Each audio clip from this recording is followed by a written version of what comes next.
డబ్బులు సంపాదించడం నేర్చుకోండి. ముందుగా స్టాక్స్ అంటే ఏంటి? వాటిల్లో ఎలా ఇన్వెస్ట్ చేయొచ్చు? ఆ తర్వాత ఫ్లిప్‌కార్ట్, అమెజాన్ సెల్లర్స్ అంటే ఏంటి? వీటిల్లో మనం ప్రొడక్ట్ ఎలా సేల్ చేసుకోవచ్చు?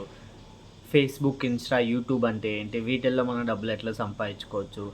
ఫేస్‌బుక్‌లో చాలా కొన్ని వందల గ్రూప్స్ ఉన్నాయి. గ్రూప్స్‌లో చాలామంది యాడ్ అయ్యి ఉంటారు.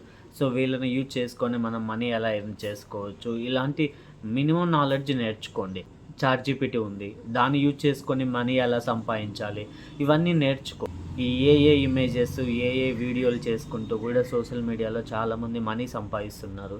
సో, డబ్బులు సంపాదించడానికి ఎన్ని మార్గాలైతే ఉన్నాయో అవన్నీ ఫస్ట్ నేర్చుకొని పెట్టుకో. ఏదో ఒక రోజు నీకు ఉపయోగపడతాయి. ఇన్‌కేస్ నీకది ఉపయోగపడకపోయినా నాలెడ్జ్ ఉంది అంటే ఖచ్చితంగా అవసరం వచ్చినప్పుడు దాన్ని బయటికి తీయొచ్చు నువ్వు. తక్కువ రేట్‌కి ప్రోడక్ట్ దొరికిద్ది.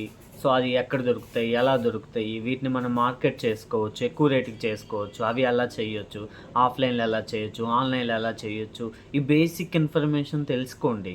చాలామంది మీ సర్కిల్‌లో ఫ్రెండ్స్ ఉంటారు. జాబ్ హోల్డర్స్ ఉంటారు. వీళ్ళందరిని కూడా మనీ సేవింగ్‌కి నువ్వేమేం చేస్తున్నావు? ఇలాంటివి అడగండి. అడిగినప్పుడు వాళ్ళు ఏదో ఒకటి చెప్తూ ఉంటారు. సో, వాళ్ళల్లో నీకు నచ్చినయి, నీకు ఉపయోగపడేయి కొన్ని సేవ్ చేసి పెట్టుకో. ఇలా ప్రతి ఒక్కరి దగ్గర నుంచి ఒక్కొక్క మంచి క్వాలిటీస్ నేర్చుకొని, అవన్నీ నువ్వు నాలెడ్జ్ నీ దగ్గర పెట్టుకున్నావనుకో, ఖచ్చితంగా నీకు ఒకరోజు ఉపయోగపడతాయి ఇవన్నీ కూడా.